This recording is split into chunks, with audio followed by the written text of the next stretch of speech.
Un poco tarde, la primera sesión se ha alargado un poco, entonces intentaremos ir a tiempo. Bueno, estoy muy contenta de poder moderar esta mesa redonda, que creo que será muy interesante para todos. Primero me quiero presentar, soy Montserrat Torà, soy la directora de los Servicios Científico-Técnicos y del Biobanco del Instituto Hospital del Mar de Investigaciones Médicas en Barcelona y soy la presidenta del Comité de Bioseguridad del Parc de Recerca Biomédica de Barcelona, también del PRBB. Además, soy la secretaria de AEBIOS, pero creo que hasta esta tarde.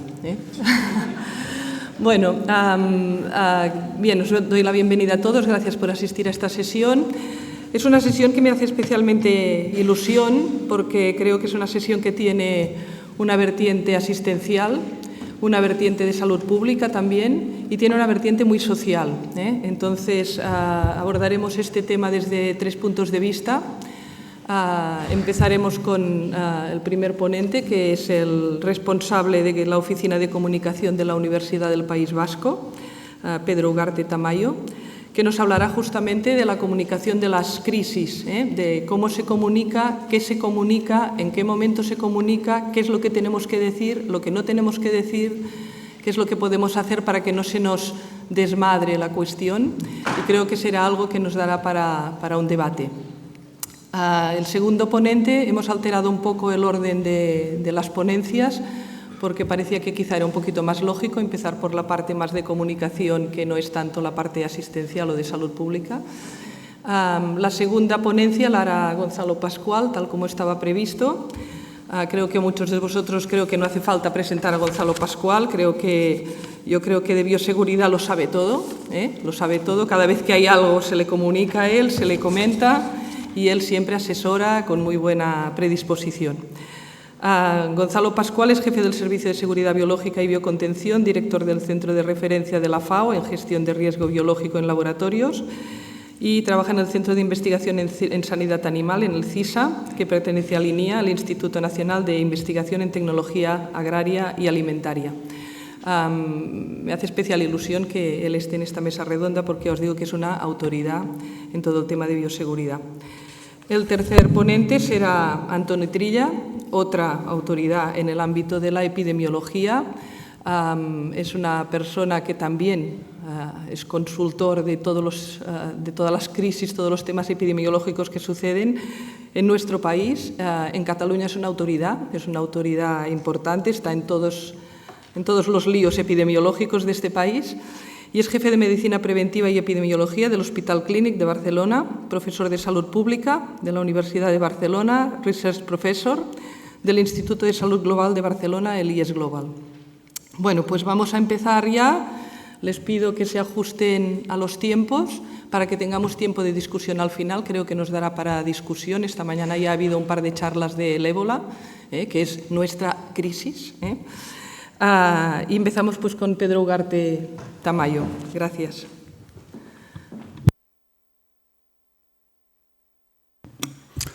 Hola, eguerdion guztiogatik, eta, mila esker hona etortzeagatik, eta bereziki nire hitzaldia entzuteagatik ere. Buenos días. Como me ha presentado Monse, yo soy el responsable de comunicación de la Universidad del País Vasco. La verdad es que de formación soy abogado y economista, es decir, no tengo el título de periodismo, aunque me he pasado toda mi vida profesional en este ámbito y en concreto dentro de lo que se puede considerar comunicación corporativa por los últimos 24 años.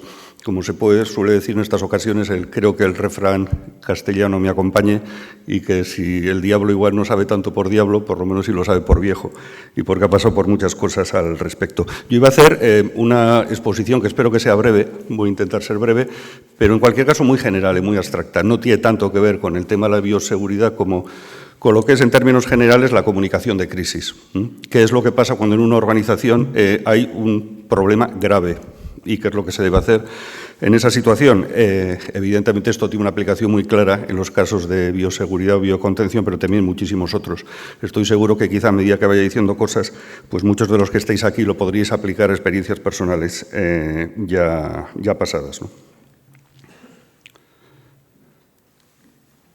Bien. Bueno, primero una definición brevísima, ¿no?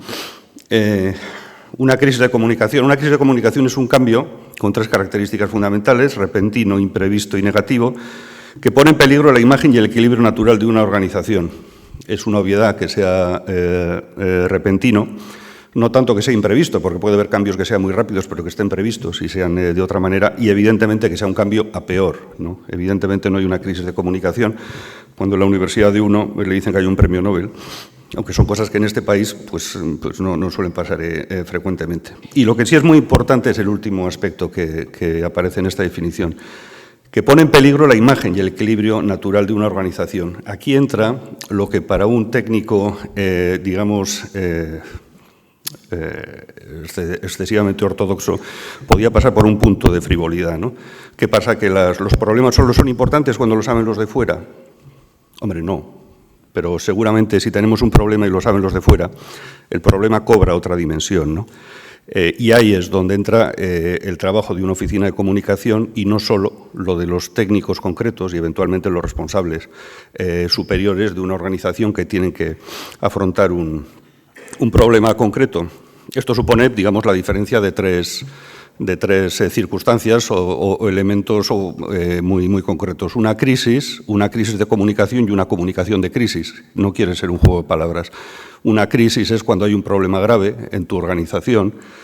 Una crisis de comunicación es cuando este problema trasciende a la prensa, y una comunicación de crisis es evidentemente lo que tiene que hacer esa organización para intentar salir adelante, ¿no? O como decía Monse, para intentar ver qué es lo que hay que hacer, cómo hay que hacerlo y cuándo hay que hacerlo, ¿no? Esto también una pantalla muy sencilla que viene a ser prácticamente repetir lo mismo, ¿no? Nos encontramos en una organización con un statu quo determinado, hay una situación estable, se presume que no estamos del todo insatisfechos con ella, hay una perturbación grave, hay una cuestión grave dentro de nuestra organización, esto exige una acción reparadora, y a partir de la acción reparadora pues se restituye el status quo original, ¿no? Bueno, evidentemente esto es una teoría. Como sabe la mayoría de la gente que trabaja en comunicación, esa restitución, esa restauración es casi imposible. Hay una frase que a mí me gusta repetir a este respecto, ¿no? Y que puede sonar un tanto derrotista, pero creo que es sinceramente real. Con los medios de comunicación, una organización expuesta públicamente, o sus problemas expuestos públicamente ante los medios de comunicación, hay 2 posibilidades. O pierdes o empatas. Y empatar es ganar, ¿eh? Empatar es ganar en estos casos. Insisto que puede parecer una afirmación derrotista, pero sinceramente yo, por mi experiencia personal, y que tampoco es, repito, de 4 días, cuando hay verdaderos problemas graves en una organización, cuando estos trascienden a la sociedad y lo hacen fundamentalmente a través del filtro de los medios de comunicación, hoy en día a través de las redes sociales, pero ya comentaremos también eso un poco, empatar es muy bueno, empatar es muy bueno.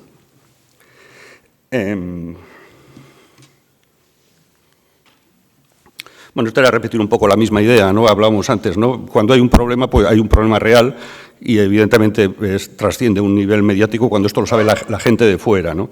Esto implica diferentes, más que intereses, he puesto interés, pero debería ser implicación. Yo creo que todo el mundo que está integrado en una organización debe sentirse comprometido con ella e intentar que todo vaya bien. Pero evidentemente no es la misma la participación del equipo de seguridad o de la oficina de comunicación en tanto en cuanto el problema haya trascendido, no. Aún cuando no haya trascendido un problema, sí puede ser tanto responsabilidad de los técnicos como de los técnicos de comunicación advertir de que hay un problema y que evidentemente esto puede trascender. Pero evidentemente cuando trasciende es cuando la participación de la oficina de comunicación pues adopta otra relevancia, ¿no? Bueno, esta es una de las pantallas más importantes, es lo que iba a decir. ¿Por qué decimos que está bien empatar, ¿no? Bueno, pues porque cuando se contempla el funcionamiento de los medios de comunicación hay 3 principios que funcionan de forma, ya me atrevería a decir, pues habitual, ¿no? Y casi dogmática, ¿no? Hay una presunción de veracidad, hay una presunción de inocencia y hay una invulnerabilidad. He puesto ahí el periódico, por ponerlo de forma más gráfica, pero evidentemente sería aplicable a cualquier medio de comunicación, ¿no? Lo que dice el periódico es verdad. Es decir, es así. Luego, el periódico quiere informar a sus lectores. No tiene ninguna otra intención. En tercer lugar, esto es muy importante, el periódico es impune. Es decir, no pasa nada, digo una cosa u otra. Todo esto es matizable, cada uno de estos elementos, ¿no? Hombre, todos los que estáis aquí podríais decir, hombre, yo soy técnico de algo y yo sé cuando leo un medio de comunicación, algo que se refiere a mi disciplina, sé las debilidades, sé las malas informaciones, sé las generalizaciones que se hacen, sé las imprecisiones, puedo ver las fuentes que han sido mal utilizadas. Sí, efectivamente, eso lo sabemos todos con relación a ese ámbito que dominamos. Pero con relación al resto de materias de las que, sinceramente, sabemos poco, nosotros asumimos lo que dicen los medios de comunicación con una presunción de veracidad, ¿no? Con lo cual debemos sacar una conclusión muy clara. Lo que nosotros sabemos, las debilidades que en cierta información aparecen con relación a ese ámbito que nosotros conocemos porque somos especialistas en general o porque de primera mano hemos estado implicados en esa cuestión, no llegan a todo el mundo. Todas esas, entre comillas, excepciones, matizaciones, precisiones, no llegan a todo el mundo. La mayoría de la gente se queda con, decía, el medio de comunicación, con el periódico. Lo que dice el periódico es verdad y es exactamente lo que normalmente hacemos todos los demás con otros ámbitos que no son el nuestro. Esa frase típica que seguramente intelectualmente todos nos la ponemos en cuestión, pero que la utilizamos a menudo, ¿no? Seguramente. Esto es que ha salido en la tele. Pues lo que sale en la tele normalmente es verdad, ¿no? Bueno, presunción de inocencia exactamente lo mismo, ¿no? Pues no nadie percibe, en principio, los medios de comunicación malas intenciones, pero bueno, pues puede, y no solo además de orden ideológico, como puede ocurrir determinados medios marcados con una línea ideológica y que tratan, por ejemplo, a partidos políticos en función de su ideología de una manera o de otra. Puede ocurrir también con relación a administraciones públicas, cuestiones estrictamente técnicas, universidades, centros de investigación, etcétera, ¿no? Y seguramente lo sabemos. El tercero es muy importante. Los medios de comunicación son impunes. No lo digo ni siquiera como acusación, es una observación objetiva. Hombre, hay casos que no es así, ¿no? Básicamente dos, no es así. Hombre, si un medio de comunicación imputa un delito, eso puede ser un delito de calumnia, y si ya realiza también unas apreciaciones de orden subjetivo, personal, muy graves, puede ser un delito de injuria, ¿no? En esos casos, evidentemente, no hay impunidad. Pero en el resto sí la hay, y eso lo sabemos. He puesto también el periódico como un elemento, aunque podía ser cualquier otro medio de comunicación, porque simboliza una cosa. Hoy hay un periódico, pero mañana hay otro, y al día siguiente hay otro, y al día siguiente hay otro. De ahí surge la sensación de impunidad. Sale una cosa, se publica, la gente o mucha gente la interioriza, posiblemente no sea exacta, pero al día siguiente hay otro periódico. Permanece un efecto en la sociedad, pero al día siguiente siguen apareciendo los periódicos, ¿no? ¿Quién sabe lo que salió hace 3 semanas? Aquí o allá, ¿no?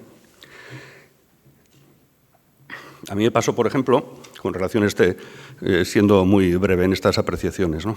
Yo recuerdo un reportaje de denuncia en un medio de comunicación del País Vasco hablando de un campus de nuestra universidad, del área de Leioa Erandio, que será el campus más grande o el área más grande de nuestra universidad, donde pueden acudir al día del orden de 20.000 personas. No se podía aparcar. Había fotos, había un reportaje de denuncia, había mucha gente protestando porque no se podía aparcar. En aquel momento había unas obras en la universidad, ha habido una remodelación muy importante del campus hace poco tiempo, y había 2 enormes superficies de aparcamiento asfaltadas y con unas líneas de guía para que se pudieran poner todos los coches que estaban prácticamente vacías. El reportaje debía haber sido otro, ¿no? No se puede aparcar a 20 metros de mi despacho, pero no fue ese el reportaje.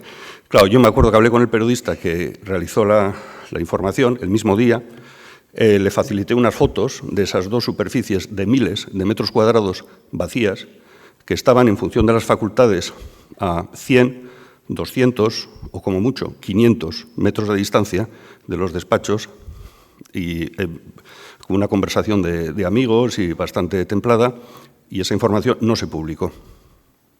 No se publicó porque no se publica. ¿Qué pasó al día siguiente? Que hay otro periódico, sencillamente. No pasa más. Bueno, de hecho, un medio también de comunicación de ese campus del que os hablo, con 20.000, 18.000 personas que van diariamente, pues publicó, en virtud de unas filtraciones que hubo dentro de la propia universidad, que se iba literalmente a desmontar, se iba a quitar ese campus. Eso fue desmentido por la universidad.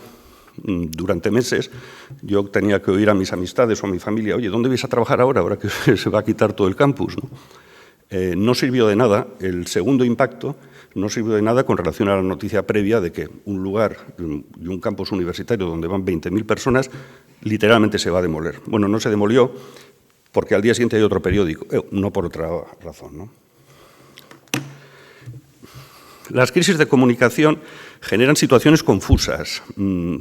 Hay, en primer lugar, hay sorpresa, hay confusión. Yo estoy seguro que gente que está aquí habrá tenido alguna vez, con relación a algún caso concreto, sensaciones parecidas, ¿no? Falta información real, se ha dicho algo. Normalmente también además se mueven las informaciones, los desmentidos, las precisiones, las generalizaciones, hay que hacer algo.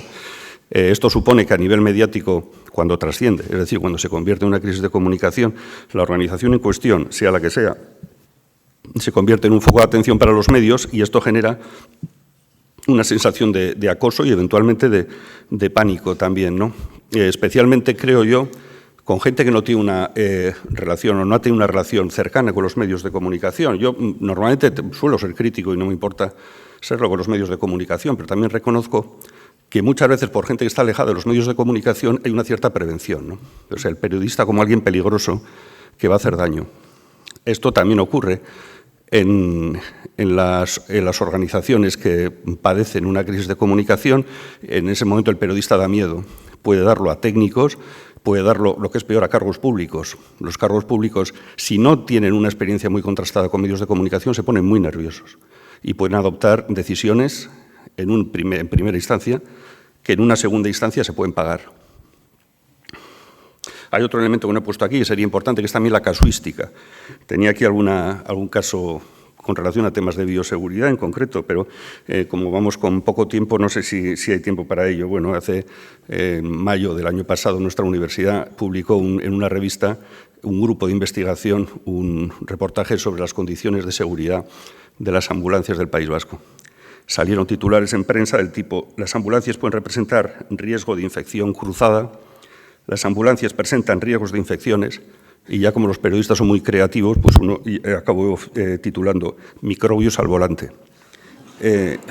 Estas cosas surgieron. Digo lo de la casuística porque dices, ¿qué afectaba esto a la universidad? Que no era, en este caso, quien tenía un problema de bioseguridad, o lo tenían las ambulancias, básicamente gestionadas por la comunidad autónoma, ¿no? Hombre, pues la cuestión es que supuso un problema. La investigación fue de hacía 4 años, había habido concesiones a otras empresas para la gestión de ese servicio que habían cambiado en estos 4 años. El motivo de que eso fuera publicitado por nosotros mismos, y fíjate, y eso fue error nuestro como oficina de comunicación porque no medimos ese otro efecto, es que lo publicamos porque se había publicado a su vez esa investigación en una revista prestigiosa, pero nos generó un problema con el gobierno importante, ¿no? Es decir, la casuística de las crisis de comunicación tiende a infinito, ¿no? Y es muy difícil teorizar sobre ellas porque, por ejemplo, en este caso ni siquiera un problema de bioseguridad nuestro, era de otras organizaciones, pero afectó a nuestra relación con el gobierno autónomo, ¿no? Y en ese caso de forma grave. Bueno, lo último, la multiplicidad. Las crisis de comunicación, además, se multiplican. Es una especie de araña que va avanzando y que va dejando su red y pegoteándolo todo, ¿no? Tenía también otro caso para comentar. Uno de los momentos más lamentables, posiblemente, de este último rectorado fue el fallecimiento de una persona en la universidad. En la biblioteca central, un operario estaba haciendo unas obras, pisó en el lucernario por donde había unas placas para que pasara la luz, no eran de la suficiente consistencia, cayó de 25 metros y falleció. La multiplicidad de las crisis no solo es ya lo más trágico que puede pasar como accidente, que una persona fallezca, que ya lo es en sí mismo, es que esto supuso a su vez que la araña empezara a moverse, ¿no? La multiplicidad de las crisis. ¿Por qué estaba ahí? ¿Cuáles eran las medidas de seguridad? ¿Eran buenas las medidas de seguridad?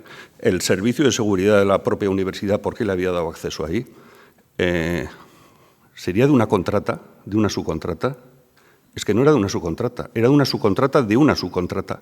Intervención de los sindicatos, en fin, lo que era un problema, que ya era bastante problema, la muerte de un ser humano, se multiplicó en un montón de problemas, ¿no? Eso es también muy característico en las crisis de comunicación y esto, insisto, para los especialmente cargos públicos que no tienen o no han tenido previamente una relación estrecha con los medios de comunicación, aumenta el pánico, aumenta la confusión y aumenta muchas veces la necesidad de adoptar decisiones incorrectas, ¿no? 5 minutos. Bueno. Voy a quitar muchísimas cosas y voy a definitivos granos. Bueno, actitudes ante una crisis de comunicación, brevísimamente. Por lo menos, debido a que la casuística es tan grande, las soluciones es muy complicado concretarlas, pero por lo menos lo que sí podemos es excluir las no soluciones, ¿no? Primero, el silencio nunca es una respuesta. Es decir, ante requerimientos concretos de medios de comunicación con relación a cosas que efectivamente han pasado, aunque no tengamos todos los datos, pero sabemos que han pasado, el silencio nunca es una respuesta. Eso para empezar. Y repito, el cargo público que diga, no, diles que llamen más tarde, que estamos mirando, que no sé qué. Eso nunca es una respuesta, en ningún caso. Entrega a la oficina de comunicación de toda la información de forma puntual. Cuando estaba examinando estas diapositivas, he dicho, hombre, entrega. Parece que somos una especie de policía que está pidiendo datos. Yo creo más que eso, no debe estar bien expresado, sería, hombre, la oficina de comunicación debe participar en ese gabinete de crisis donde se está cociendo tanto la información de lo que ha ocurrido como las decisiones que se van a adoptar, ¿no? Lo digo porque también dentro de las organizaciones esa desconfianza que se tiene ante el periodista externo se tiene también hacia el periodista de dentro, ¿no? Es decir, joder, no se lo cuentes a los de la oficina de comunicación porque lo van a soltar. Es que hay gente que todavía piensa eso, ¿no? Evidentemente, estás en la misma lancha, ¿no? Esto es muy importante, identificación precisa del problema. Muchas veces dentro de ese nerviosismo se acumulan las informaciones, los medios de comunicación empiezan a hacer rebotes. Si hay un problema en el laboratorio 3, ciertas derivaciones pueden acabar en esta universidad es una mierda. Entonces, definir o identificar, concretar y delimitar cuál es el problema, esto es muy saludable, ¿eh? Hay que saber exactamente qué es lo que ha pasado. Si hay un problema en el laboratorio 3, no es que hay un problema en los laboratorios de la universidad. Hay un problema en el laboratorio 3 y esa comunicación es muy importante. Bueno, voy a quitar algunas cosas porque si no, no llegamos, pero intentando ir a ciertas cosas. Bueno, otra actitud fundamental. Esta no la he puesto en otra diapositiva porque no me cupiera en la anterior y no supiera disminuir la fuente. No, es que es muy importante. No mentir.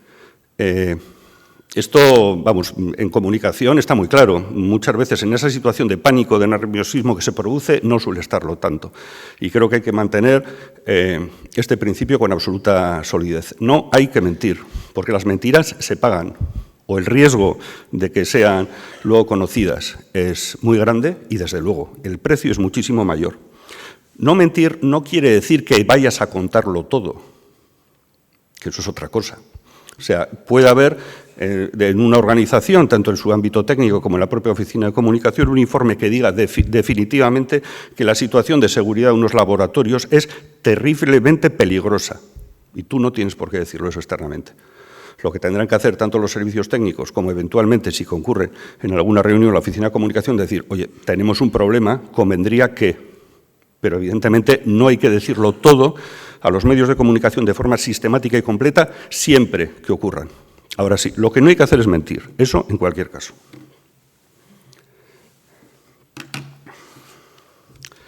Bueno, brevísimamente, ¿qué es lo que hay que hacer si tenemos este problema? Bueno, lo que hemos dicho antes, identificar información fidedigna y acotada. Primero hay que saber lo que ha pasado. Es decir, y eso los técnicos lo deben trasladar a los responsables, eventualmente públicos o privados de una organización y también a la oficina de comunicación. Yo tengo el caso de muchos compañeros muy quemados en determinadas situaciones cuando no se les ha dado la información completa y han tenido que operar.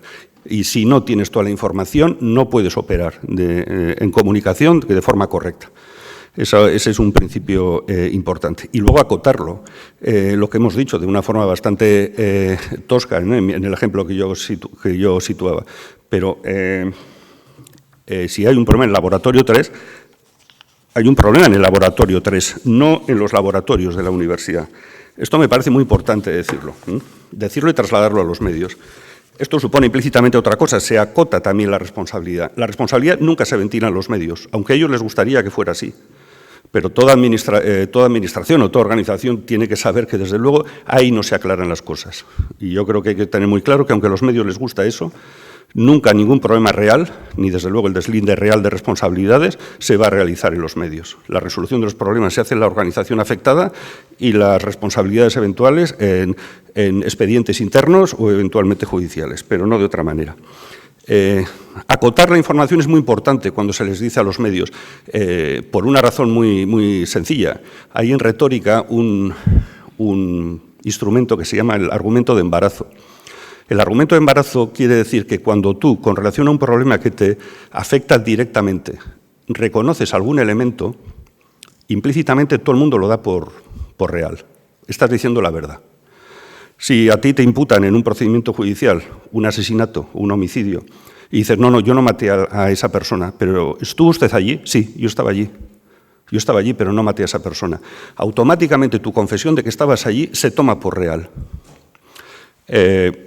Los medios de comunicación pensarán que la organización en sí misma es traidora, como sus propios periodistas corporativos, y van a mentir, como decíamos antes. Pero como no se debe mentir, tú vas a decir esa parte, vas a confesar esa parte de problema que tienes. Si tengo un problema en el laboratorio 3 y yo lo reconozco, me van a creer. Pero automáticamente voy a conseguir que implícitamente sepan que no hay problema ni en el laboratorio 1, ni en el laboratorio 2, ni en el laboratorio hasta 10 que tengo. Por una parte, no solo porque dentro de mi ética personal está que no miento, es que implícitamente, cuando utilizas el argumento de embarazo, cuando reconoces algo que te perjudica, implícitamente piensan que todo el resto de tu declaración también es verdad. Este es un elemento muy importante a la hora de comunicar, ¿no? Bueno, brevísimamente el punto tercero de esta diapo. A ver, si hay un problema, internamente hay que decir, oye, esto lo vais a resolver, ¿no? Claro, los periodistas corporativos no pueden decir nada, no podemos decir nada. Esperemos que esa gente tan mucho más inteligente que nosotros, o que tienen muchas más técnicas, mucho más sofisticadas que nosotros, resuelvan el problema, en este caso de seguridad que pueda haber dentro de esa organización. Primero, ¿lo has resuelto? Dímelo, que lo comunico a los medios.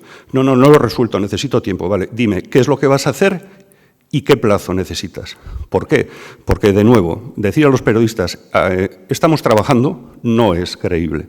Tienes que decir, por lo menos, un programa de medidas concretas para resolver lo que está pasando y, desde luego, tienes que dar al periodista de la Oficina de Comunicación un plazo, porque los medios lo van a preguntar. Y ese plazo tiene que ser real, por una razón muy sencilla, porque te van a preguntar cuando pase el plazo si has resuelto el problema o no. En ese caso es mejor ser realista. Pero también es mucho mejor cuando dices que estás resolviendo un problema, ya que no lo has resuelto todavía, por lo menos qué medidas vas a tomar y en qué plazo van a estar operativas. Si dices esos dos elementos de forma realista, aunque a corto plazo te siga suponiendo un problema, garantizas de algún modo la salida de la crisis, ¿no? Bueno, pues voy a acabar. Lo que pasa es que ahora se me ha ido el... A ver.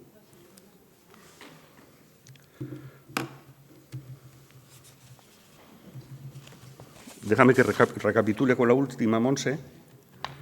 Y el problema ahora lo va a tener Gonzalo, porque creo que se me ha ido la... A ver.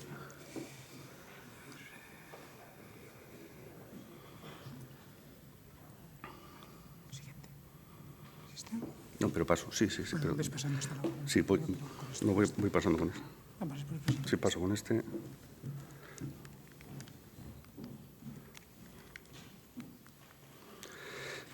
Vamos a quitar las crisis a largo plazo, que era un tema interesante, pero no tenemos para él. Una reflexión al margen. He quitado el tema de las crisis a largo plazo. Son crisis distintas, no son, creo, muy normales en el caso de cuestiones de bioseguridad, sino en otros ámbitos.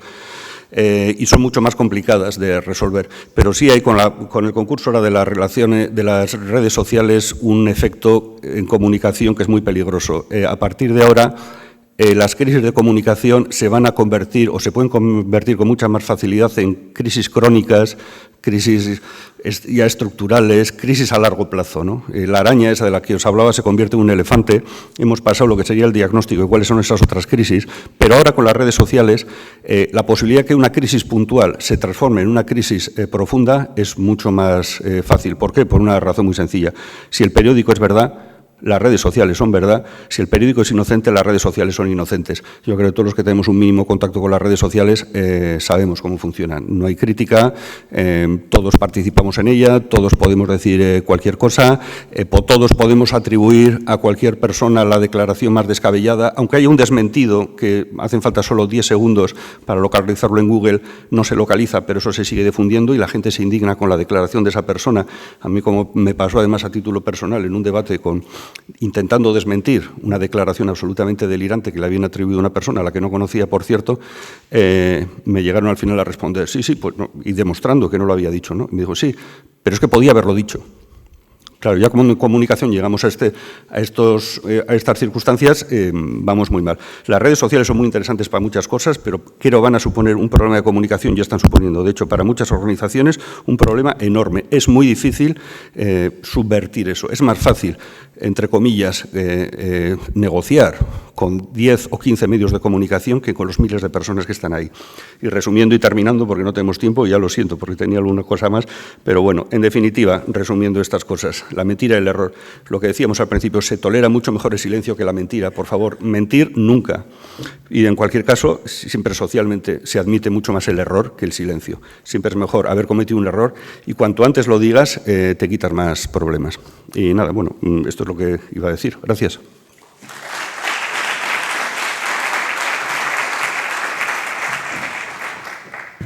Bueno, pues damos gracias, Pedro. Le hemos hecho correr un poquito. Siempre, claro, los ponentes saben más cosas de las que pueden explicar. Ahora va a hablar Gonzalo Pascual, que creo que tiene una presentación bastante provocativa y creo que nos vamos a distraer bastante también, que presenta la presentación de Bioseguridad en España, ébola, cronología de 12 errores. Esta mañana hemos tenido 2 presentaciones también para hablar de temas del ébola y creo que esto acabará de redondear ese problema que fue de magnas dimensiones. Gracias, Gonzalo. Gracias, Monse. Bueno, ¿quién pensaba que en España nos iba a entrar ébola? Nadie. Sin embargo, sí era previsible que nos entrase Antras después de los atentados de las Torres Gemelas y el movimiento de... Y su reunión, a la cual agradezco mucho la invitación, pues mi presentación va a ser un pelo diferente porque yo estoy en la parte asistencial, soy médico, hice la especialidad en medicina interna, después proseguí mi carrera con la epidemiología y la salud pública y toda mi área de trabajo se dedica fundamentalmente a los bichos y a las epidemias y a las vacunas también. Y Xavier, con el cual compartimos muchas veces comentarios en Twitter y estas cosas, me pidió por favor que les intentara explicar un poco cómo estamos en nuestro hospital, el Hospital Clínic de Barcelona, y cómo en Cataluña se observan esta situación de enfermedades emergentes y dentro de las enfermedades emergentes especialmente las enfermedades de alta transmisibilidad.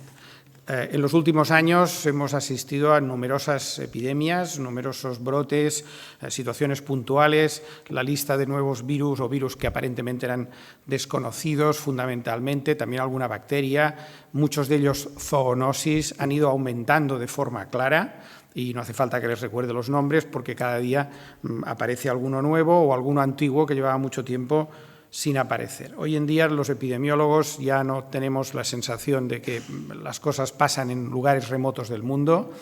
El riesgo de epidemia se mide hoy en día por el número de vuelos y el número de conexiones con el país origen del problema y se sorprenderían en saber que prácticamente la totalidad del mundo está a menos de 36 horas de conexión. De manera que cualquier problema en el lugar más distante, un viajero, un investigador, un médico o cualquier otra persona que puede contraer una enfermedad puede coger un avión con una sola escala y presentarse aquí o donde sea en menos horas de las que son habitualmente necesarias para el periodo de incubación. Evidentemente no comentaré la parte del ébola, que la han comentado excelentemente mis compañeros que tuvieron más contacto directo con esta enfermedad, pero aquí claramente supuso, yo creo que ha quedado bastante patente, un punto, primero, tocar fondo, claramente, todo lo que había preparado anteriormente, que algunas cosas habían preparadas, se fueron al traste en cuanto Teresa Romero se contagió, y ahí tuvimos que volver a empezar prácticamente, y también probablemente, a pesar de que se han aprendido muchas cosas y las lecciones que se han presentado antes, yo las suscribo totalmente. Quizá nos ha quedado un poco la marca, y lo ha comentado Gonzalo antes, de que el ébola, les voy a ser sincero, es de los que menos nos preocupa actualmente. Nos sigue preocupando, obviamente, pero hay muchas otras cosas que pueden llegar, que no son afortunadamente quizá, o quizá sí, tan espectaculares como esta, y que hay que irse acostumbrando a que vamos a convivir con este riesgo durante toda nuestra vida. También se ha comentado, y esto creo que es muy importante, la imagen mental, el frame que llaman, ¿no? África, mucha gente enferma, mucha gente muerta, escenas terribles, y los héroes, que lo son, que se dedicaron a atender dentro de lo que cabe a estos pacientes, disfrazados con estos trajes tan particulares, en unas condiciones sobre el terreno muy distintas de lo que en condiciones normales nosotros vamos a tenernos que enfrentar. De ahí también que esta idea de aquí hay que evitar el contagio, aquí se puede contagiar todo el mundo, hay mucha gente que muere, no le podemos dar tratamiento, ¿qué le vamos a hacer? Esta es una imagen que quedó y que creo que es una imagen que aquí por lo menos le hemos de dar claramente la vuelta.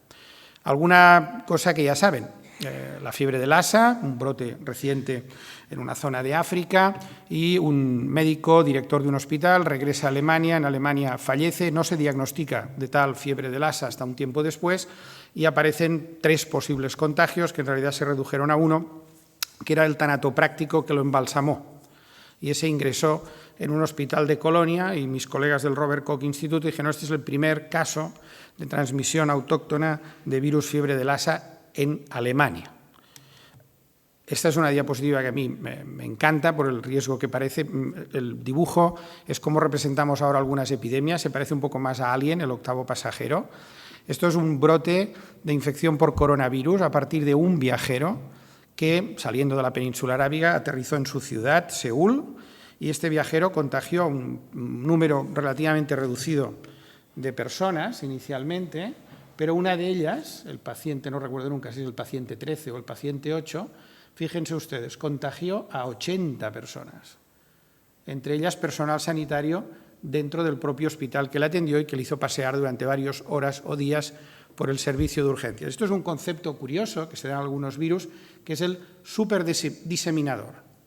Y tenemos la mala suerte de tener uno de estos, como decimos en catalán, en bagutoli, es decir, hemos pisado mierda, literalmente, porque este colega, así como los demás transmiten a 1 o 2 casos, es capaz de transmitir, por razones diversas, a más de 80 casos. La reputación del hospital, el hospital Samsung de Corea, que era el mejor hospital del país, quedó totalmente en entredicho porque dijeron que no habían hecho las cosas bien. Y para acabar mis vacaciones, la noticia es que cuando volvía de casa al hospital me llaman de un medio de comunicación y dice, oye, ¿has oído este caso de fiebre hemorrágica de Congo-Crimea que ha habido en Madrid? Digo, hombre, no he oído nada, digo, pero seguro que es un viajero que viene de fuera. Dice, no, viene de la Sierra de Gredos. Digo, hombre, no, me estáis tomando el pelo. Dice, no, dice, además se ha muerto y ha contagiado a una enfermera. Esto sí que no se lo esperaba a nadie, ¿no? Fiebre hemorrágica del Congo-Crimea, a pocos kilómetros de la capital de España. Un caso excepcional, probablemente, pero bueno, que hay que tener en cuenta. Voy a intentar ahora introducirles la cuña publicitaria en el sentido de, por favor, ayúdennos. Nosotros trabajamos con pacientes y luego verán algunas de las condiciones en las cuales trabajamos con pacientes. Es verdad que hay toda una literatura previa de las infecciones asociadas al manejo de agentes biológicos en el laboratorio, y ustedes conocen muchísimo mejor que yo cualquier manual, tanto la clasificación de los bichos según niveles de contención, como los manuales de bioseguridad en los laboratorios. Nosotros nos manejamos con otro tipo de directrices. En muchas cosas se parecen, pero en otras son diferentes, que es las guías, las guidelines para las precauciones de aislamiento, para prevenir la transmisión de los bichos fundamentalmente en los establecimientos sanitarios. Y esto desde hace muchos años también lo coordinan en los Estados Unidos, como en otros países, este comité de prácticas de control y prevención de las infecciones en los establecimientos sanitarios. Ustedes son, insisto, expertos, la mayoría, en clasificar agentes biológicos, hay varias clasificaciones, tienen muchos sistemas de seguridad, hemos visto algunos muy sofisticados, etcétera. Nosotros tratamos personas infectadas, por lo tanto, nuestro problema es cómo prevenir la transmisión de estos bichos a la comunidad en general, que en general pues, tendrán menos riesgo, y especialmente a las personas que van en el ejercicio de su profesión a atender e intentar tirar adelante a los pacientes que tienen estas infecciones. Y, ustedes lo saben, tenemos diferentes categorías de aislamiento, de precaución, básicamente contacto, gotas o aire. El marco legal, que ustedes, insisto, conocen mejor que yo, deja, a mi modo de ver, pero esto es una interpretación que podemos discutir, la posibilidad de que realmente se vayan revisando poco a poco las cosas, porque lo que prima, entendemos nosotros, en un largo y espeso documento, hay algunas situaciones en las cuales dice la evaluación de riesgos, la adecuada evaluación de riesgos, el conocimiento, las evidencias científicas, etcétera, de manera que nosotros pensamos que la futura adaptación de los equipos de protección individual y los niveles de protección para el personal asistencial deben establecerse de acuerdo a una evaluación de riesgos adecuada y, a ser posible, seguro, basada en las mejores evidencias disponibles. Les voy a presentar ahora un poco para que vean en qué ambiente nos movemos nosotros. Esta es la unidad de alto aislamiento combinada del Hospital Clínic, que es un hospital de adultos, un hospital de Barcelona, con el Hospital de Sant Joan de Déu, que es un hospital pediátrico. La unidad está físicamente en nuestro hospital, pero si se tuviera que atender un paciente pediátrico, los equipos de pediatría que han recibido el mismo entreno se desplazan para atender al paciente en el Hospital Clínico. Nosotros somos, como se ha visto antes en el mapa, uno de los centros de referencia para atender pacientes con enfermedades altamente contagiosas y pertenecemos también a una red que se creó antes con este nombre, la UNIT Working Group, European Union Highly Infectious Disease Network, que ahora está evolucionando a lo que quizá algunos de ustedes conocen como redes europeas de referencia para enfermedades altamente transmisibles. Esto significa que, en teoría, compartimos experiencias y hipotéticamente se podrían también compartir o enviar o repartir pacientes si fuera el caso. Este es el Hospital Clínic de Barcelona, un hospital situado en el centro de la ciudad. Este es el Hospital de Sant Joan de Dios, situado a pocos kilómetros. Trabajamos conjuntamente y una parte muy importante que se ha comentado antes, trabajamos muy estrechamente con el Servicio de Transporte de Emergencias Sanitarias de Cataluña, el SEM, de manera que compartimos protocolos, compartimos equipos y hacemos simulacros conjuntamente. Y nuestra obligación o la filosofía del equipo que trabaja es, primero, detectar a los posibles pacientes o casos en investigación o casos sospechosos. Segundo, aislarlos. Y quizá la parte más importante, que supone una mayor novedad, es tratarlos. Aquí tienen un poco el protocolo que utilizamos de forma genérica. Cualquier enfermedad grave que pueda ser probablemente transmisible de persona a persona, de etiología completamente desconocida, puede activar el protocolo inicial. Más si se trata de una enfermedad febril, con hemorragias, que es posible que sea transmisible, tanto sea importada como de origen local, y evidentemente si sabemos, porque nos trasladan o nos informan o nos dicen que el paciente o la paciente tiene una infección o sospechan una infección por alguno de los virus o agentes habitualmente listados en estas listas de enfermedades de alta infecciosidad o de alta transmisibilidad. Los principios básicos para trabajar en estas condiciones son mucho más simples, o deberían ser mucho más simples de lo que la gente puede llegar a pensar. El lavado de manos es básico el buen uso, se ha comentado extensamente, de los equipos de protección individual, es básico disponer de áreas perfectamente identificadas y equipadas, áreas designadas. A partir de aquí es donde entramos, en donde es muy importante empezar a trabajar previamente. Hay varios compañeros en la sala que trabajan en hospitales que tienen unidades parecidas a esta. Hay que entrenar y entrenar muy bien a todos los profesionales que van a dar la atención sanitaria a estos pacientes y también a los observadores, que de hecho es una parte importante de la seguridad. Nosotros apostamos también por un sistema más, luego lo verán, a la americana, de limitar notablemente el número de personas que entran en contacto con el paciente. Es decir, esto hemos ido aprendiendo un poco con los diferentes protocolos. Pensamos que la reducción del personal que obviamente tendría que adoptar tareas que no le son propias.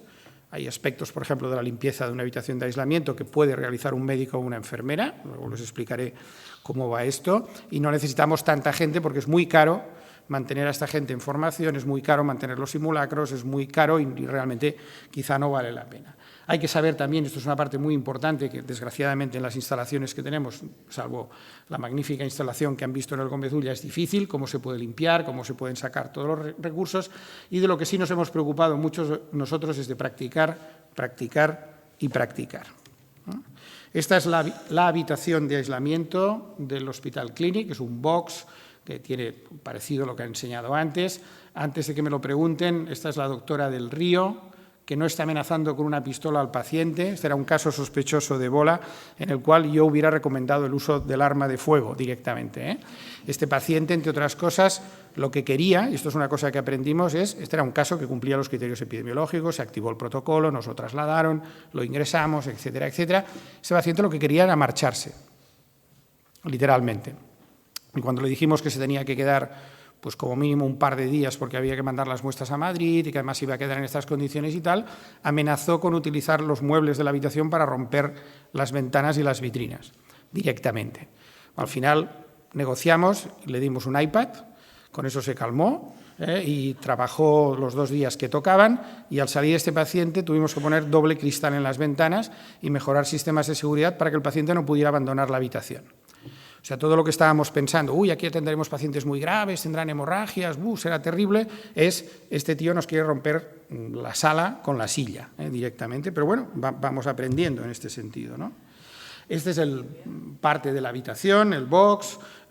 Es verdad, no tenemos lo que es realmente una esclusa, pero por lo menos hay presión negativa, no se abre la puerta de la antecámara si no está debidamente utilizada, etcétera, etcétera. Tenemos mucha parte tecnológica, esto hay que agradecerlo a los compañeros de la UCI, que ya diseñaron esta UCI pensando en esta posibilidad y que realmente disponemos de mucha tecnología que seguimos probando. Una parte importante que también aprendimos es disponer de un pequeño set de laboratorio para poder hacer determinaciones en la cabecera del enfermo, el point of care que se denomina. Mucho control remoto, mucha domótica. Los responsables de la unidad pueden ver los monitores en sus iPhones o en sus Androids, pueden ver exactamente cómo está un paciente y mandar instrucciones a la enfermera, que también lo puede ver desde fuera. Todo esto está muy controlado con mucha cámara de televisión, etcétera, etcétera, etcétera. Aquí tienen probablemente lo que fue el salto más cualitativo desde el punto de vista de hacer frente a un paciente con cualquiera de estas enfermedades. Si leen las descripciones clínicas de alguno de los médicos que se repatrió a Estados Unidos, por ejemplo, o de la enfermera Pauline Cafferty, que fue la enfermera escocesa, que ha vuelto con una enfermedad realmente compleja, etcétera, es tremendo la gravedad que pueden tener en determinados momentos y la necesidad que tienen de cuidados intensivos importantes. Y entonces aquí tuvimos que cambiar claramente el chip de, bueno, no haremos nada salvo extraer la sangre y pocas cosas más. Se fue diciendo, no, que esta gente pues igual necesita hemodiafiltración y alguno habrá que intubarlo y habrá que hacer, a lo mejor hay que pillar un acceso central.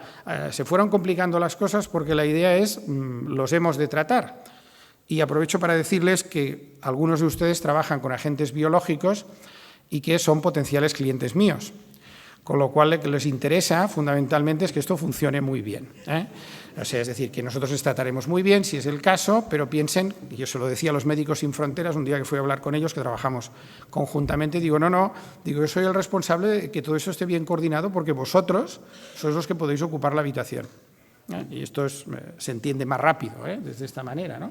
Entonces, aquí tenemos, pues, por ejemplo, desde monitorización no invasiva hasta sondar, hasta hacer ventilación mecánica, hasta una intubación orotraqueal, está perfectamente establecido, protocolos que se entrenan con modelos de simulación. Y aquí les voy a pasar brevemente algunas imágenes para que hayan visto muchas, ¿no? Esta es la típica camilla de transporte, que también tenemos dudas de si realmente la hemos de hacer servir o no en la mayoría de las ocasiones.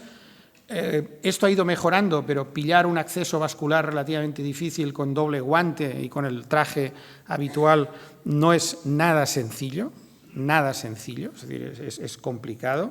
Si además pues hay que hacer, por ejemplo, hay que pillar un acceso vascular central, hay que hacer una ecografía para localizar el vaso y luego insertar el catéter, o como en este caso hay que planificar que el paciente tiene un fracaso renal, que es bastante típico en estos pacientes, y hay que mantenerlo con vida gracias a técnicas de hemodiafiltración, pues hay que saberlo hacer, que tampoco es fácil.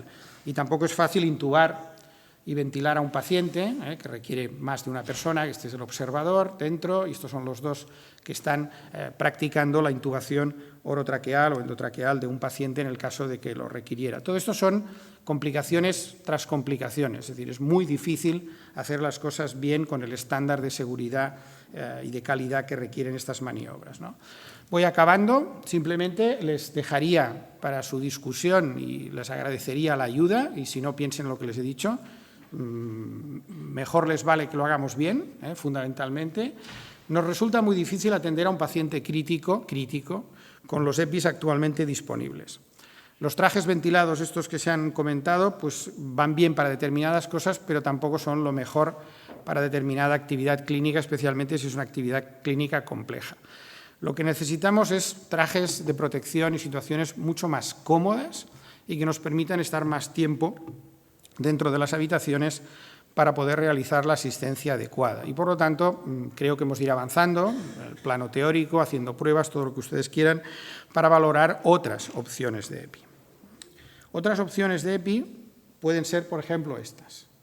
Desde esta situación inicial, que yo creo que todos damos por excepcional, África, barro, aire libre, calor impensable, poco tratamiento, esto es Emory, el hospital de Atlanta, anexo a los CDC. Uno de nuestros médicos pasó 3 meses en Emory aprendiendo las técnicas que utilizan allí, y una de las cosas que utilizan son equipos mucho más ligeros. Este EPI, y ellos han tratado pacientes con ébola y otras muchas enfermedades altamente transmisibles, es un EPI que nosotros llamamos el EPI B, es decir, no es este traje tan impermeable, y tienen un sistema de ventilación con un casco parecido a un casco de bicicleta y un equipo autónomo que les permite una mucha mayor comodidad. Yo creo que hemos de ir evolucionando porque nosotros, por la posición que estamos, nunca se sabe, porque aquí puede pasar cualquier cosa, pero por la posición que estamos más cerca de aquí que de aquí. Entonces, nos interesa que un paciente que ingrese sea tratado lo mejor posible, que reciba las mejores opciones de tratamiento y que nuestros médicos y enfermeras trabajen con la máxima seguridad y la máxima comodidad posible. Bien, a pesar de todo, quiero decirles que esta es una experiencia única en la vida. A mí me ha tocado lidiar con muchas situaciones complejas, epidemias, crisis de comunicación, unas más reales, otras menos reales, pero una situación como esta no la había vivido nunca. Y la verdad es que la respuesta de los profesionales, se ha dicho antes, fue extraordinaria. Después de una situación de aquí hay miedo real a un posible contagio que puede tener consecuencias fatales, pues la gente se puso las pilas. Les hemos hecho, si me permiten, 21.000 putadas en el entrenamiento. Por ejemplo, se entrenan un par de accidentes biológicos, una posible rotura en los sistemas de seguridad y que se salpique por sangre, o que uno de los miembros del equipo se desmaye en el interior de la habitación y haya que evacuarlo de la habitación, etcétera, etcétera. Les hacemos andar, les hacemos correr, les hacemos pases de modelos para que aguanten. Y el que más aguantó casi 2 horas con el traje hay que sacarlo prácticamente deshidratado, básicamente. Y a pesar de todo, la gente responde de forma entusiasta, innovan, dicen esto mejor que lo hagamos así, esto no lo veo claro, podemos cambiar esta cosa. De manera que estamos en constante evolución, pero necesitamos, yo creo, también un poco de ayuda técnica, que seguramente hay soluciones técnicas que nos permitirán este equilibrio entre la seguridad y la mejor y más comodidad para poder tratar a los pacientes. Simplemente con esta fotografía, este es parte del equipo, de uno de los equipos de entrenados. Al final, pues todos hacen el signo que están contentos, de manera que todos son voluntarios, por cierto, son equipos voluntarios, de manera que hay que agradecerles todo lo que han hecho y lo que siguen haciendo, porque se siguen entrenando para poder dar la mejor respuesta posible frente a una situación que, uno, es altamente improbable, desde un punto de vista de posibilidades, pero dos, como siempre, no hay nunca riesgo cero. Y algún paciente nos caerá. Comentábamos antes de entrar que durante el verano hemos atendido, no recuerdo si son 8 o 10 sospechas de MERS coronavirus. Barcelona tiene varios vuelos diarios con Arabia Saudita, con Qatar, con Riad, con Jeddah. Además coincidió con la peregrinación del Hajj, de la peregrinación de los musulmanes a la Meca, y a la vuelta vinieron, o antes vinieron 6 o 7 pacientes que tenían fiebre y algún síntoma respiratorio. La mayoría tenían un resfriado común, rinovirus, y un par tenían gripe. Pero durante 24 horas, o el tiempo que tardamos en hacer las pruebas, hay que aislarlos para que no nos pase lo que le pasó al Hospital de Corea. Y esto es el día a día de cada día, es un rollo, pero es así. Pues muchas gracias y a su entera disposición.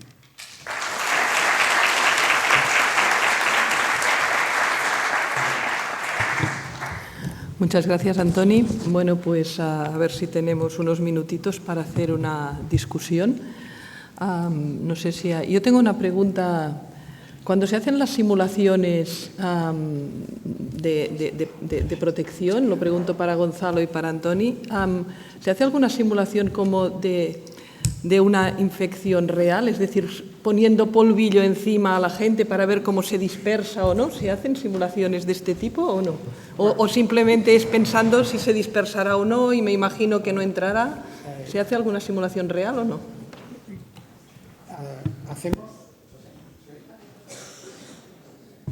Sí, ahora. Hacemos lo que podemos. Y entonces lo que podemos es, cogimos, para las pruebas de colocar y retirar los trajes, utilizamos tinta invisible, de las discotecas, las que funciona con luz ultravioleta, se empapan los trajes en diversas zonas y cuando se los quitan miramos si se han contaminado o no. Esto, bueno, pues funcionó. Y la gente tiene mucha imaginación, la verdad es que es increíble. Una vez hicimos un simulacro y dijimos, bueno, traemos un señor que está mal. Y dijeron, ¿y qué tiene? Vomita. Entonces se fueron a comprar un yogur de fresa y le echaron un yogur de fresa por encima porque era un vómito hemático. Y así tenían como intentar resolver el problema del vómito hemático encima del maniquí, ¿no? O sea que la gente se las inventa de formas muy, muy curiosas. Pero bueno, eso es un tema importante, sí, sí. Bueno, ¿preguntas? Hola, mi pregunta es para Gonzalo, porque es que hay una cosa que no te he entendido muy bien. Y es que has dicho que discrepabais con el instituto, con el Centro de Sevilla, que es el especialista en EPIs, porque el instituto recomendaba el tipo 6 para tratar el ébola, porque decía que no había que protegerse frente a agentes químicos. ¿Era así más o menos lo que decías? Porque es que la diferencia entre protección de agentes químicos o agentes biológicos de un traje no es de si es de tipo 1, de tipo 2, de tipo 4, de tipo 5, de tipo 6. La diferencia en que el traje proteja frente a agentes químicos o biológicos es que lleve la notación de B. Y tanto el tipo 1, 2, 3, 4, 5, 6 protegen frente a químicos y a biológicos. Bien, lo que el Instituto Nacional se fijaba para dar sus directrices era que fuese impermeable o que no permitiese el traspaso de materia particulada, exclusivamente. Entonces, nosotros lo que le dijimos es que muy bien para un agente biológico, que no considerado como materia particulada, pero que cualquier agente biológico en la práctica yo he asociado un riesgo químico. Y entonces, pues que eso se tenía que tener en cuenta a la hora de poder determinar cuál era el mejor producto, la mejor clasificación, ¿no? Simplemente era eso. La diferencia que había era que el Instituto Nacional de Medios de Protección de Sevilla tenía un conocimiento súper amplio de lo que es la regulación, la normativa, la clasificación, los ensayos, pero, como suele ocurrir, tú me conoces porque yo he trabajado en el Instituto Nacional, la práctica la desconocíamos, ¿no? Y entonces, al final no era una competición entre quién tenía la razón o no, sino lo que sabe uno y lo que sabe otro, ponerlo en común para llegar a la mejor prenda. Pero cuando uno empieza a preguntar y no está escuchando a los demás, llega a las mesas de reuniones con un criterio determinado, ¿no? Y eso es lo que generó el conflicto. Pero vamos, yo al instituto le quiero una barbaridad, le quiero un montón y siempre he tenido en consideración todas sus recomendaciones. Yo lo que quería dejar claro que al margen de lo que dijerais en su día cada uno, pues que los de tipo 6 entiendo que protegen tanto para químicos como para biológicos. Porque lo que diferencia de un traje si protege para químicos o para biológicos es la notación de la B. No si es del tipo 6, 4, eso ya determina la estanqueidad del traje. Creo que además el ponente de ayer tarde, que vino sobre EPIs, también lo dejó bastante claro. Bien. No tengo nada que decir.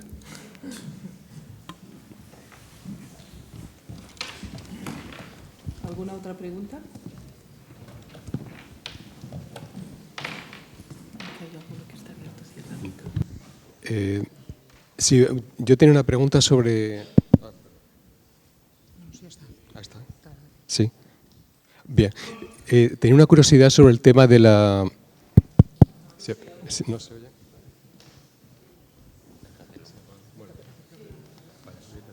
Bien, sí, ahora sí, gracias. No, tenía una curiosidad, una preocupación es con referente a MERS, por ejemplo, COV que ha comentado antes, o estos gérmenes que pueden llegarnos en cualquier momento. El problema es qué sistema de detección se puede tener que sea al mismo tiempo realista y al mismo tiempo ofrezca seguridad, en el sentido de que, por ejemplo, uno de los problemas que tuvimos con ébola es que los criterios eran tan generales, como dice, se comentaba antes, alguien que viene de África, que tiene fiebre, o alguien que es negro, ni siquiera viene de África, alguien que de color y que tiene fiebre ya directamente es un caso sospechoso de ébola. Entonces, claro, con ese nivel de, digamos, con esa generalización tan vaga, casi tendríamos necesidad no de una unidad, tendríamos necesidad de miles de unidades para el aislamiento. Entonces, ¿cómo compatibilizar eso? Y, por ejemplo, en el caso que ha comentado antes de los 8 casos, ¿fueron detectados en el propio hospital? ¿Venían de atención primaria? Es un poco la curiosidad. Muy buena pregunta, sin una gran respuesta. A ver, nos hemos de basar simplemente en el criterio epidemiológico y las definiciones que hemos de aceptar para tener una cierta sospecha de que puede tener quién. Yo diría que a partir de ese momento nuestra principal preocupación es que esta posible sospecha, que intentaremos descartar o confirmar lo antes posible, digamos, circule lo menos posible por los servicios de urgencias o por el hospital. Es decir, tener un lugar donde se pueda quedar en buenas condiciones y que los especialistas, en nuestro caso en salud internacional o en infecciones, puedan atenderle, hacerle la encuesta bien. A veces después de la primera encuesta dices, mira, me lo he mirado bien y por tiempo de incubación y todo esto no toca y vuelve al circuito normal. Pero a veces tenemos dudas porque las definiciones son muy poco sensibles, por lo tanto, muy poco específicas y por tanto ahí entra mucha gente que nuestra principal idea es que no se mezcle, para entendernos, con el, si me permiten, caos habitual de las urgencias de nuestros hospitales. Bien, lo mejor es tener un laboratorio y una prueba diagnóstica rápida. En este caso, en el caso del MERS, pues para nosotros son 4 o 5 horas y un técnico de laboratorio que hay que intentar tenerlo disponible lo antes posible. No hemos conseguido tenerlo disponible 24 horas, pero por lo menos tenemos garantía de que en 12 horas hacen la prueba. Aprovecho para decir que esto tiene que evolucionar porque, por ejemplo, el transporte de las muestras de ébola al Centro Nacional era un coñazo, pero bueno, y además carísimo, y bueno, aquí hay expertos, pero hay cosas de bioseguridad que no entendía, pero bueno, es igual, yo creo que poco a poco, si los laboratorios van evolucionando y se hacen pruebas más rápidas, no serán confirmatorias, etcétera, pero también te pueden ayudar a decir, vale, o no vale, es decir, un poco de esto, ¿no? Por lo tanto, criterios, básicamente, te diría que lo más importante para evitar problemas, perdón, porque probablemente es un poco así, que el personal administrativo le pregunte al paciente de dónde viene y si tiene fiebre. Y ahí tenemos mapas, porque a veces hay dificultades de lenguaje. ¿Usted ha viajado? Sí. ¿De dónde? De aquí. ¿Cuánto tiempo hace? 2 meses. ¿Tiene fiebre? Sí. Espérese aquí. Y entonces ya ponemos en marcha el sistema de sacarlo del circuito, hacerle las pruebas y si se queda allí unas horas porque está aislado, está aislado. Muchas veces, el último que nos pasó, también es divertido porque a veces te pasas por el otro lado. Llega un paciente, además español, dice, buenas, vengo de Arabia Saudita. Y no preguntaron nada más. Y activaron el protocolo, corre, que venga el de tropical, que venga el de no sé qué, lo llevamos a la habitación de aislamiento y al cabo de un rato viene el médico y le pregunta, ¿qué? Dice, vengo a que me hagan una receta. Hostia, Dios, cagada, pero bueno, ya pasa esto. Dices, bueno, prefiero que se me pase por aquí que no por el otro lado, que digo yo, ¿no? Pero bueno, le podían haber preguntado, ¿qué coño quiere? Una receta, vale. Pero bueno, no. En fin, estas son cosas que pasan en los hospitales. Yo creo que es importante y creo que en todos los hospitales esta pregunta de dónde viene y una cierta precaución en no mezclar, es difícil, porque no de esto, ¿no? Pero a veces ponerle una mascarilla en el caso del MERS, dejarlo en un rato y luego ver qué se hace. Y creo también que en la mayoría de situaciones, si realmente la encuesta epidemiológica dice podría tenerlo, Sabemos que con alta probabilidad no lo tendrá, casi seguro, pero bueno, como podría tenerlo, yo creo que aquí hay, en todas las, quizá en algunas no, pero en todas las comunidades autónomas, lo que quieren los hospitales es trasladarlo al centro de referencia y ya está. Es decir, si te tienes que quedar a una persona 12 horas porque no sabes lo que tiene, muchos hospitales dirán, esto es un lío, yo no estoy preparado, avisan al SEM, ponen en marcha esto y nos lo mandan, igual que lo pueden mandar en otros sitios. Y no pasa nada, es decir, no es nada especial. Pero estoy de acuerdo, los criterios de diagnóstico clínico epidemiológico son muy laxos en general, ningún caso, excepto Teresa Romero es especial, pero ninguno de los múltiples casos que se activó el protocolo se acabó confirmando, únicamente los 2 misioneros trasladados. No sé, nosotros me parece que alguna vez calculamos que era algo así como 1000 veces más probable que un paciente proveniente de la zona epidémica tuviera malaria que no ébola. Bien. Lo cual, perdón, y no me enrollo más, es un lío, porque si lo metes en aislamiento y no puedes hacer nada y tiene una malaria grave, lo vas a pasar muy mal.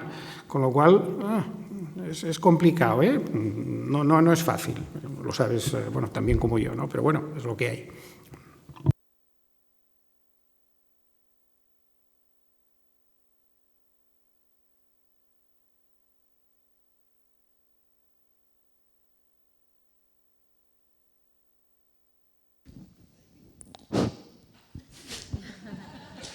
Bueno, buenas tardes y no me gustaría alargarme. Gracias por las exposiciones. Únicamente preguntarles, Gonzalo, has hablado de que se ha creado una comisión de crisis, no de crisis, sino una comisión para seguimiento de todo lo que pueden ser futuras crisis, en las cuales si se han creado más comisiones, no existe la figura del asesor en bioseguridad, no se ha contemplado.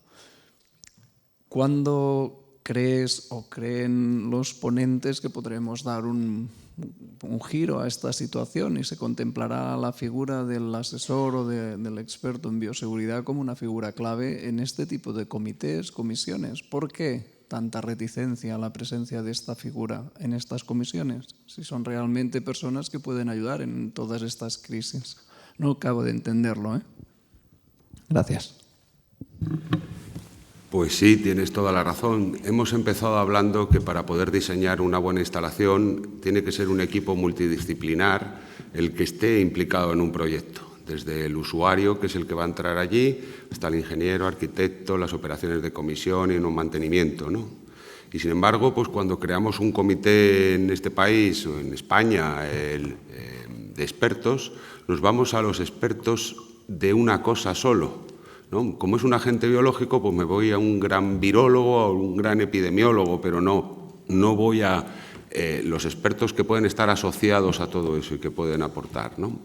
Lo curioso de todo esto, y os voy a contar una anécdota, es que cuando se iba a trasladar el primer sacerdote a España, que era agosto, yo recibí una llamada de 2 altos cargos políticos españoles.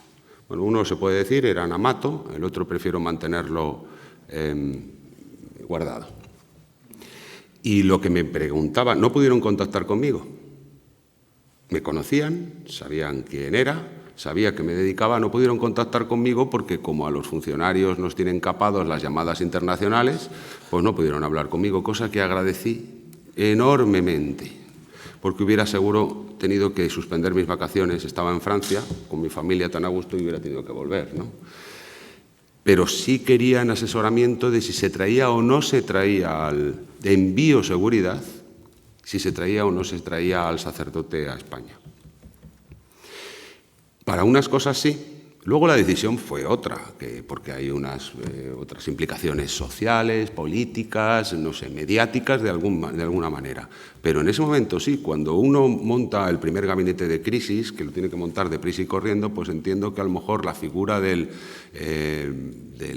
especialista en prevención de riesgos, del especialista en bioseguridad, pues se obvie, ¿no? Pero cuando las cosas se calman, uno se sienta y puede pensar más en frío, pues... Y no tenemos ya solo un laboratorio ni una instalación de contención en España, que ahora mismo quitando las unidades hospitalarias, no sé si somos 55 instalaciones de nivel 3 de contención biológica con experimentación animal y sin experimentación animal en España, unas cuantas, unas cuantas, quitando los centros hospitalarios. O sea que tengo clientes. Sí, muchos. Eso, desde luego, está garantizada la continuidad, ¿no? De las instalaciones de contención, no, de los hospitales, sí. Pues ya no es algo desconocido, entonces, pues verdaderamente no se entiende. Pero bueno, algún día, tal vez. La asociación puede hacer mucho en este campo, ¿eh? Sí puede darse a lo mejor más a conocer, abrirse más.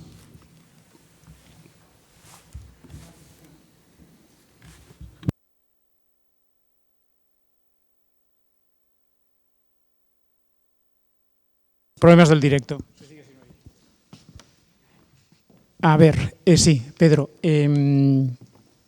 Me sabe mal porque no hay tiempo para seguir picoteando demasiado. Pero tema de redes sociales, trabajadores en situaciones de no crisis o de crisis. Realmente lo que pasa ahora es que no hay básicamente un mensaje que se envía desde la organización, sino que puede haber cientos, porque la organización tiene un mensaje oficial, pero también hay trabajadores colectivos que pueden enviar sus propios mensajes, porque ahora realmente la red es eso. Gente que envía, comenta. Esta complejidad es gestionable, y si es gestionable, ¿cómo se podría gestionar? Básicamente porque ahora no hay un emisor, hay centenares, y algunos pueden estar muy dentro de la acción. ¿Cómo gestionaríamos esto si es que hay alguna receta razonable para hacerlo? Bueno, una cosa de lo poco que todavía se sabe de los efectos de las redes sociales a todos los efectos, porque tienen un tiempo muy relativamente breve, ¿no?, de existencia y en consecuencia de funcionamiento. Pero hay una realidad que es bastante clara y que se sabe además en organizaciones de muy diverso tipo. Las personas a título personal las personas efectivamente cuando hablan son mucho más eficaces que las organizaciones. Es decir, podría hablar de la mía, pero podría hablar por experiencias de otros ámbitos profesionales que conozco o de otras personas que me han hablado al respecto. Es mucho más eficaz una persona cuando habla, para entendernos, es mucho más eficaz el rector si está emitiendo mensajes, si los quiere emitir, que esa es otra decisión, que la universidad como tal. Las entidades corporativas, las administraciones públicas, las sociedades anónimas, las sociedades laborales, las asociaciones de profesionales de todo tipo, por razones que todavía no están del todo bien estudiadas, no tienen la misma repercusión que las personas físicas cuando están opinando. Claro, eso supone que desde cualquier organización, incluida pues eso, desde universidades o centros de investigación o el que fuera, habría por parte de los responsables máximos de las mismas generar la suficiente autonomía para que la gente pudiera hablar. Pero pudiera hablar eso a título personal, pero no solo a título personal como persona con nombres y apellidos, sino también como un especialista en algo. Es verdad que es un tema que no está del todo claro, ¿eh? Ahora, es cierto que esa regla se cumple incluso en el ámbito público y en el ámbito privado. Es decir, funciona mucho mejor un editor cuando habla con su nombre que la editorial, aunque sea suya, en las redes sociales. Eso es así. Bueno, una última pregunta ya porque se nos echa el tiempo encima. Rapidito. Venga. Que, bueno, volviendo a lo de antes de por qué no hay asesores de bioseguridad en este tipo de comités, yo me encontré también en esa situación, que me imagino que igual Gonzalo, de que conocía de primera mano a personas que estaban en el comité y te decían, no te preocupes, dime lo que piensas y ya lo llevo yo al comité. Y eso es un poco absurdo. Yo creo que ahí también hay un tema social de que todavía no estamos plenamente reconocidos y que la Asociación de Bioseguridad Española puede hacer mucho por esto, ¿vale? Porque todavía nos ven como técnicos de instalaciones, pero no está claro cuál es nuestro papel y qué podemos aportar ante estas situaciones. Entonces yo creo que esto, espero que con el tiempo se vaya mejorando y esa visibilidad vaya aumentando en los asesores de bioseguridad con respecto a los asesores de bioseguridad. Pero en aquel momento no lo tenían claro. Luego sí nos llamaron para cosas en concreto, pero no había nadie en el comité.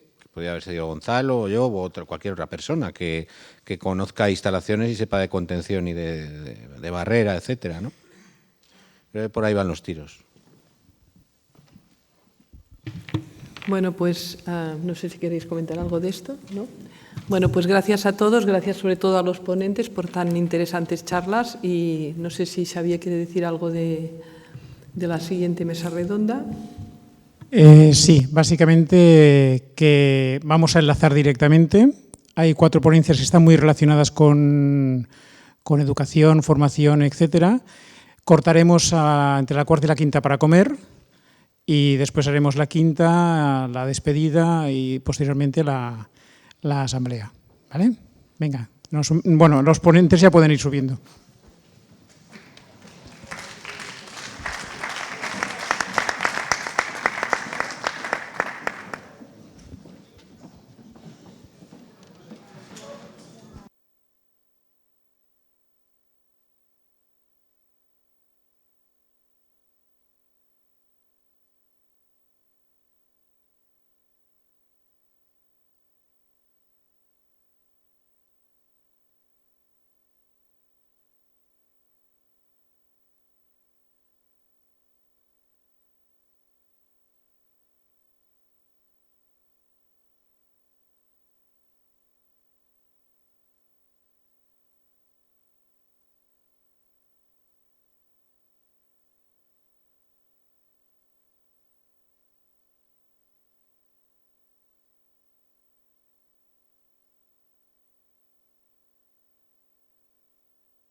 Bueno, vamos un poquito retrasados, entonces vamos a iniciar la última sesión sobre el panorama nacional e internacional en formación en bioseguridad. Con lo que habéis visto anteriormente, nos hemos dado cuenta de lo importante que es la formación. Estamos en una actividad preventiva y lo primero que tenemos que hacer es formarnos, saber cómo tenemos que acometer el riesgo, saber qué riesgo tenemos que acometer, qué tipo de riesgo es, cómo nos tenemos que proteger, cómo tenemos que gestionar ese riesgo, es fundamental. Entonces, lo que vamos a hacer en esta sesión es hacer una revisión nacional e internacional sobre sistemas de formación en bioseguridad. Nos hemos repartido la coordinación de la sesión entre Jorge y yo. Y bueno, voy a empezar yo con el primer tema de la sesión y me presenta Jorge. Bueno, simplemente presentaros a la gente que estamos hoy en la sesión. A mi izquierda está Sebastián Calero, que pertenece a la Universidad Autónoma de Barcelona, es doctor en biología y máster en microbiología, en biotecnología microbiológica. Y, como os digo, pertenece al Servicio de Prevención y Medio Ambiente. Servicio de Medio Ambiente de la Universidad Autónoma de Barcelona y a la Comisión de Bioseguridad. A mi derecha está Gloria Cruzeta, que es doctora en Medicina, es directora de SEGLA, que es una empresa que se dedica a validación de salas de ambiente controlado en hospitales, y es la presidenta del Comité 171 de AENOR, dedicado a calidad de aire en ambientes controlados. Y Fernando Usera, tampoco necesita demasiada presentación, es el responsable de bioseguridad y radioprotección del Centro Nacional de Biotecnología y es doctor en biología, máster en prevención de riesgos laborales y bueno, ha participado como asesor en múltiples ocasiones. ¿Me presento yo? Me presento. Bueno, yo soy Jorge Pérez, soy licenciado en biología y también técnico en prevención de riesgos laborales y ahora mismo soy consultor y asesor externo en mi propia compañía, dedicada a la consultoría en bioseguridad y en seguridad en laboratorio. Y sin nada más, como vamos también de tiempo, como siempre, pues empieza Fernando con su... Bueno, a mí me ha tocado presentar un curso que estamos organizando, un curso avanzado de bioseguridad, que está basado en una norma UNECUA, la 16.335 de 2014. En la edición de esta norma participamos el Subcomité Bioseguridad, que pertenece al Comité 171 de AENOR. Y, bueno, pues es una norma que en su anexo C, que es informativo, pues tiene un modelo de especificaciones de formación pensadas para el asesor en bioseguridad, el responsable de bioseguridad. Entonces, hay una serie de especificaciones básicas que, como veis ahí, tienen que ver con fundamentos de microbiología, bioquímica, biología celular, molecular, ingeniería genética. Luego se habla de peligro biológico y otros peligros, se tocan otros aspectos como vigilancia de la salud, prevención de riesgos laborales, factores humanos, evaluación y gestión del riesgo, seguridad ambiental, diseño, construcción y todo lo relativo a instalaciones de contención, equipos de protección colectiva y equipos en general, equipos de protección individual, normas que hay que seguir. Se continúa con sistemas de desinfección, descontaminación y esterilización, residuos biológicos, emergencias, accidentes, gestión del riesgo, formación, información, auditorías, transporte, marco legislativo. Bueno, veis que la norma toca todos los aspectos relativos a la bioseguridad en mayúsculas. Incluso hay aspectos que son específicos porque son temas concretos que han tenido bastante relevancia o que tienen bastante relevancia en bioseguridad. Tenemos el tema de animalarios para pequeños animales, para grandes animales, el trabajo con primates, instalaciones de plantas, instalaciones para artrópodos y luego temas en concreto como las encefalopatías espongiformes transmisibles, la producción, el ámbito farmacéutico, la producción a gran escala de biomedicamentos, laboratorios clínicos y de diagnóstico, el tema de terapia génica, que está tiene mucha importancia en la actualidad y más que va a tener, y luego se habla específicamente de las instalaciones de nivel 3 y nivel 4. Como veis, es un programa generalista tremendo, si quieres tocar todos esos temas. Entonces, yo lo que voy a explicar, voy a explicar cómo estamos haciendo este curso y con qué dificultades nos encontramos a la hora de implementar todo esto. Porque, como veis, los aspectos son tremendos, ¿no? Entonces, esta iniciativa del curso la tuvimos pues en el momento que se editó la norma UNE, CUA, pues pensamos en que se podía realizar un curso que cubriera todos estos aspectos y que cumpliera la norma. Ese sería el primer objetivo. También hubo un objetivo que fue cubrir un hueco en cuanto a formación en bioseguridad, porque los programas de formación que hay actualmente en España pues son muy nuevos. Tenemos fundamentalmente 2 cursos y los vamos a presentar en esta presentación, en esta sesión. Y luego también, ya que